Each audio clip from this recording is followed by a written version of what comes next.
सुनकर शायद आपको यकीन न हो, लेकिन वियतनाम में हर साल कुछ लोग कुआं खोदते समय अपनी जान गंवा देते हैं। इसके बावजूद आज भी बहुत से लोग यह काम करने के लिए तैयार रहते हैं। वजह यह नहीं कि उन्हें अपनी जान की परवाह नहीं, बल्कि इसीलिए कि इस काम से सालाना लगभग 30 लाख रुपए तक की कमाई हो सकती है।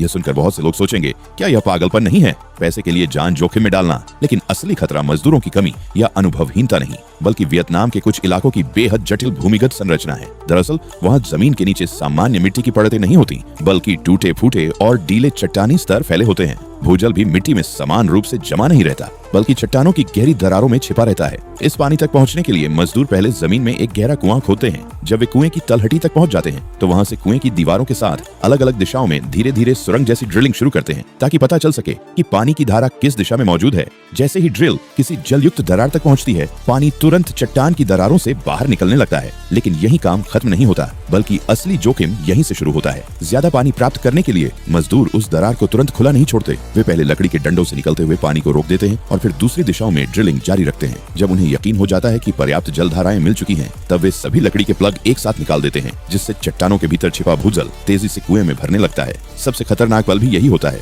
कुएं के अंदर जगह बेहद कम होती है और मजदूर लगभग चट्टानों से सटे हुए काम कर रहे होते हैं। यदि कोई बड़ी चट्टान अचानक ढीली हो जाए या कुएं की दीवार का कोई हिस्सा भर भरा कर गिर पड़े, तो बचने की लगभग कोई जगह नहीं होती। ऐसे हादसों में जीवित बचने की संभावना बहुत कम रह जाती है। अब आप समझ गए होंगे कि इस काम की सबसे बड़ी कठिनाई गंदगी या शारीरिक मेहनत नहीं है, बल्कि यह है कि आपको कभी नहीं पता होता कि आपके सिर के ऊपर मौजूद कौन सी चट्टान अगले ही पल टूट कर गिर सकती है। अगर आपको भी कोई सालाना 30 लाख रुपए की नौकरी ऑफर करे, लेकिन शर्त यही हो कि आपको यह काम करना पड़े, तो क्या आप इसे स्वीकार करेंगे?